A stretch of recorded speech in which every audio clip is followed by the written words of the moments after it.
Ito, di mo pa aram? Anarin nga ni. Maray pa, aramon niya to unyan sa DCGB. Nata, ano man dapat kong maaraman dyan?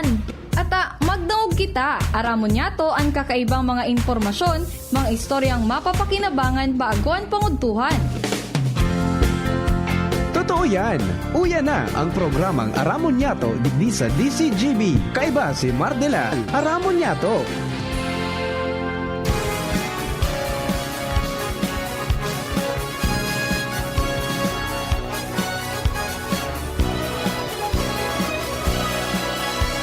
Kabayan, dapat mong malaman na kailangan mong maintindihan ang usapan na may kinalaman sa iyong kapaligiran.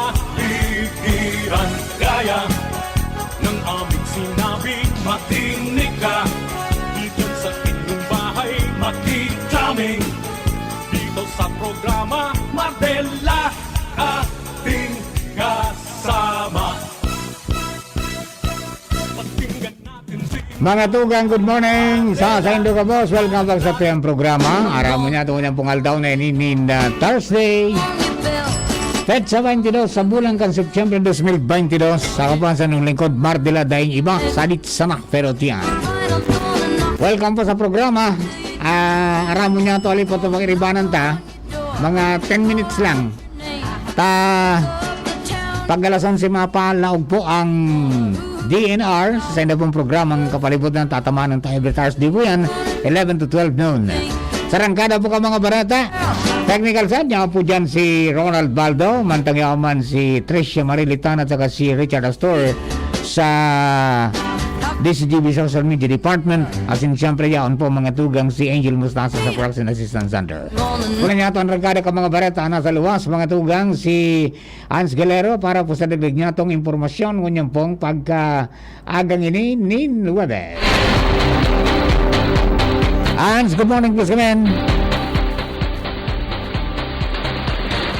Parantabay sa mga dagdag man yatong bareta padagos ko niyan na pigigibong lakdang ka na Provincial Social Welfare and Development Office o PSWD o Albay tangan na mapakusogan implementasyon kan o kaya makapagpreparar man sa implementasyon as in pagbugtakan Special Drug Education Center digdi sa probinsya kan Albay.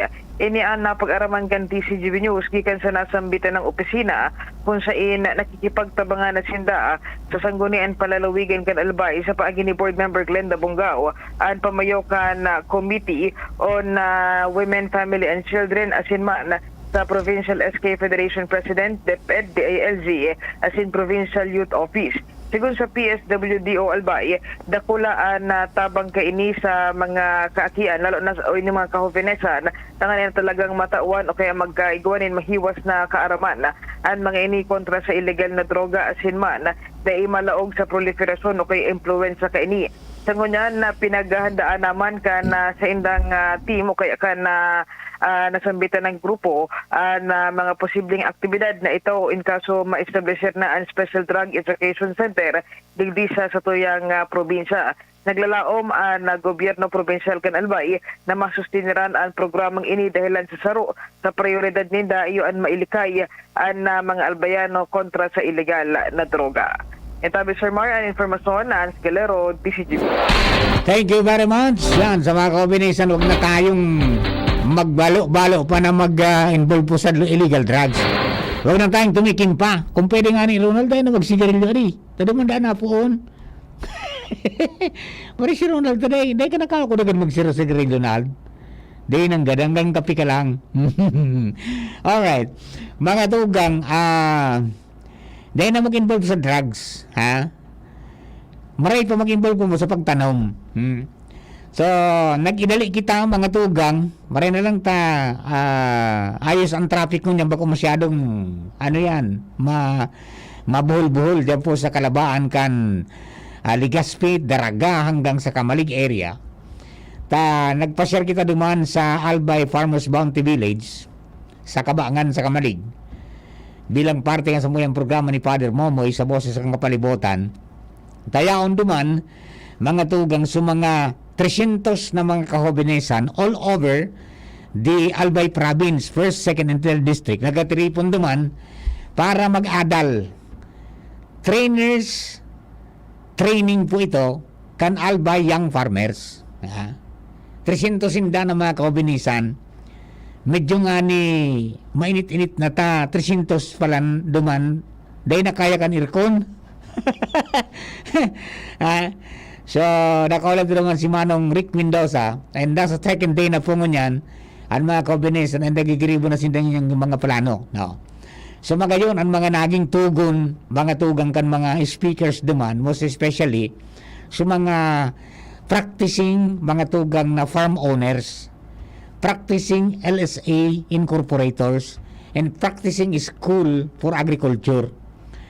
Ta tigtawan ning tips ang mga kaakian kung ano ang dapat, and then hinapot sinda kailan kasuarin nga kamo nagi mata nakuguso ninduan farming, particular organic farming, sa takaw mga tugang kan nasa nasa kunya nakita nasa modernong stage na kan sa inyong pagkabuhay.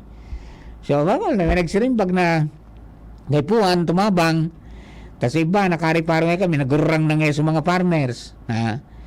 De, sabi ba nga ni Rizal, kami ang pag-asa ng bayan. May mga araw pa palang ka na thinking mga tugang ka, ano, mga kaubinisan. At maugma, na mga kanaupang palad sila duman, mga tugang. At talagang, ano yan, grabing enthusiasmo nilang makanood. And then, after duman na makaokod sinda dyan, sinda naman ang matraining kan mga kaubinisan within their area. Pag-uruli ninda, sa aga mag-graduation sinda duman, pag-uruli ninda, pagpo ninda, duman naman sinda naman maturo duman sa mga kaubinisan sa inda pong lugar. Kaya trainers training po ito. Okay? Sinda magiging trainer na kamakapan nila mga hobines. So, dakol na mga pigiras, na mga sabi nga ni kayan na mga inputs para po duman sa mga kaubinisan na sana maging susi na maging labi na. Actually, pinunan ini mga tugang sa 2nd District, Office of the Representative ni Congressman Joey, di ba? Kung naramdaman po nindo. And then, nagtukaw mga tugang si Manong Rick Mendoza bilang Provincial Youth Development Officer kan Albay, inadapt niya mga tugang ang programa and hinali sa ibang mga programa na sabi ninda, bako masyadong akma para sa panahon na ini, para sa mga kaubinisan. So, ginibo ining training na ini na 3 days, mga tugang. In-involve ang mga kaubinisan na Lobel Arbay. Kaya akong sila naman nagtitraining. Tanailing po ninda, nakaipuan ang food sufficiency, food stability, food security, as in ang sustainable mga tugang na farming na ang maggagibo na mga tugang, mga kaubinisan na bako na sa mga gurang. So good luck po sa sendo po kabus dyan, and hopefully pagbelta po nindo sa sendong mga lugar maging ariglado, as in maging modelo kamo. Ang kabilugan po kayan ng mga story lang yan, dangogon po nindo sa Sabado, hiligon po nindo sa DCGB News Online, as in sa YouTube channel kan DCGB, duman sa programang Boses kan Kapalibutan with Father Momoy Borromeo. Iba? Okay, so si Bunjing minalat ko na duman, nga ko ding maprograma pa ako. Bahala ka na dyan. Okay. Mga tugang duwa na po mga istorya, ali po dyan sa luwas, nasa linya, si partner Luis Bursi Barcena. Partner, good morning, go!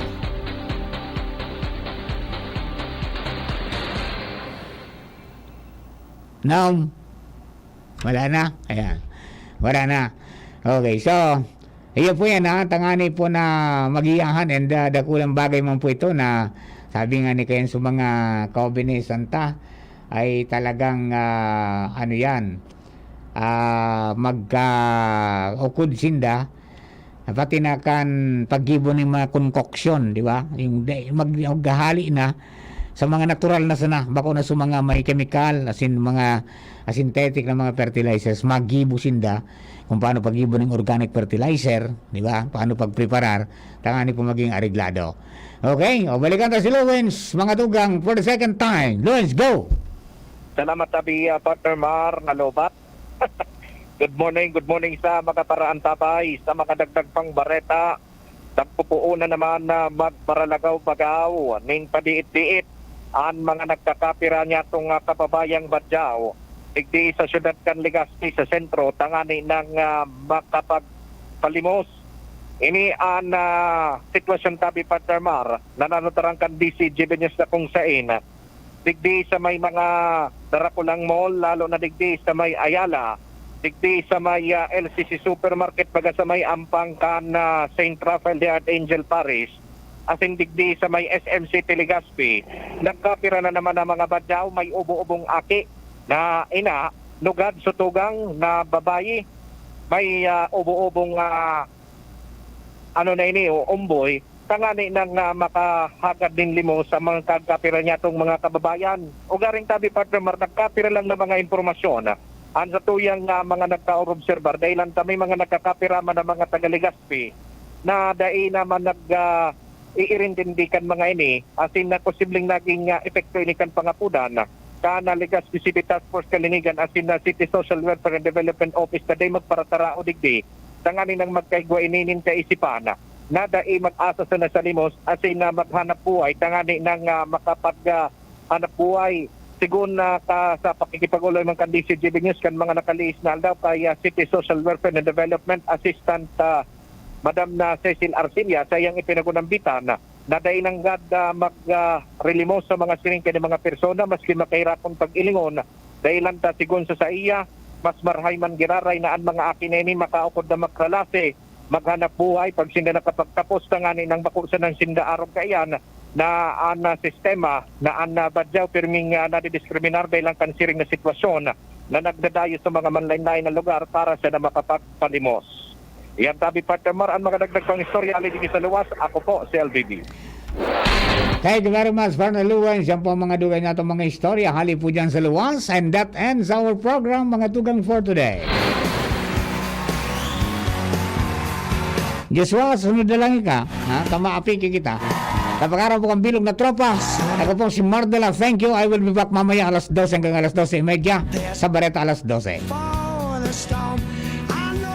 Experience Converge, pure fiber internet in your homes and in your business now. Upgrade your home internet experience with our premium fiber internet plans. The Fiber X. Fast, reliable, and no data cap. Pure fiber unlimited internet connection for your small businesses. The Microbiz. We also have our Converge iBiz for better speed and a more reliable network to optimize your business operations. iBiz 10 Mbps at 4,000 pesos. iBiz 20 Mbps at 6,000 pesos. iBiz 30 Mbps at 9,000 pesos. iBiz 40 Mbps at 12,000 pesos. And iBiz 50 Mbps at 15,000 pesos. Visit our authorized resellers or contact 0951 016 8980 0935 246 2600 for more details. Experience better with Converge Pure Fiber Internet now. Abangan sa Radyo DZGB ang programang Usapang Consumer at Negosyo. Programang magtataunin kasimbagan sa saindong mga kahapotan tungkol sa pagninegosyo. Magdadara nin kadagdagang impormasyon mapadapit sa mga diretsyon nin mga konsumidor asin mga giya kung paano maging mga responsableng parabakan. Usapang Consumer